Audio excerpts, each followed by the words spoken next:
জল্পনার অবসান, ভরাডুবির এক মাসের মধ্যেই ভেঙে খান খান তৃণমূল কংগ্রেস। বিরোধী দলের মর্যাদা পেল অন্য তৃণমূল। নতুন বিরোধী দলনেতা ঋতব্রত বন্দ্যোপাধ্যায় বহিষ্কৃত বিধায়ককেই বিরোধী দলনেতা হিসেবে মেনে নিয়েছেন বিক্ষুব্ধরা। তৃণমূলের ডেপুটি লিডার সন্দীপন সাহা, জাভেদ খান, সাবিনা ইয়াসমিন, শিউলি সাহা।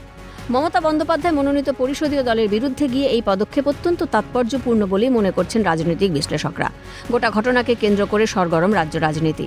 কটাক্ষ ছুড়ে দিয়েছেন পঞ্চায়েত মন্ত্রী দিলীপ ঘোষ।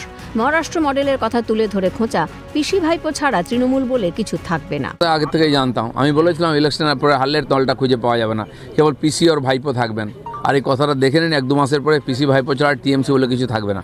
আসলে টিএমসি থাকবে নাকি শিবসেনার মতো আসল টিএমসির নকল টিএমসির ঝগড়া চলবে? সময় অপেক্ষা করছে, দেখা যাক। তৃণমূল কংগ্রেস অনেক আগেই চলে গেছে, আক্রমণ শানাতে ছাড়েননি বিজেপির সাংসদ খগেন মুর্মু। কংগ্রেস তো অনেক আগেই চলে গেছে।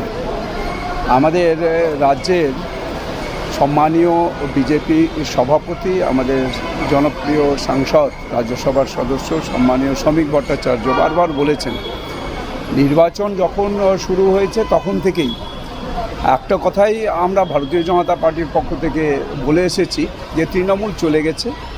মানুষ তৃণমূলকে পুরোপুরিভাবে পশ্চিমবাংলা থেকে তাড়ানোর জন্য তারা সবাই প্রস্তুতি নিয়েছে। এক মাস তো অনেক বড়, আমরা তো ভেবেছিলাম 24 ঘন্টার মধ্যেই এদিক ওদিক হয়ে যাবে। কটাক্ষ ছুঁড়ে দিয়ে প্রাক্তন প্রদেশ কংগ্রেস সভাপতি অধীর রঞ্জন চৌধুরী বলেন, তৃণমূল আদর্শগত কোনো ভিত্তি নিয়ে দল করেনি। পশ্চিমবাংলা থেকে বামফ্রন্টকে ক্ষমতাচ্যুত করাই ছিল তাদের একমাত্র এজেন্ডা। তারপরে আর কোনো ইস্যু ছিল না। দিন হয়েছে, এক মাসটা অনেক বড় হয়ে গেছে। আমরা তো ভেবেছিলাম 24 ঘন্টার মধ্যে এদিক ওদিক হয়ে যাবে, সেটা এক মাস হয়েছে, অনেক লম্বা টানা টেনে দিয়েছে। কারণটা অতি স্পষ্ট, আমি অনেক এর আগে ব্যাখ্যা করেছি, অনেকবার, ভোটের আগে ভোটের পরে ব্যাখ্যা করেছি। তৃণমূল দলটা তৈরি হয়েছিল কিসের উপরে ভিত্তি করে, এটা বুঝতে হবে আগে। তৃণমূল দলটা তৈরি হয়েছিল পশ্চিমবঙ্গ থেকে বাম ফ্রন্ট সরকারকে উৎখাত করার লক্ষ্য নিয়ে।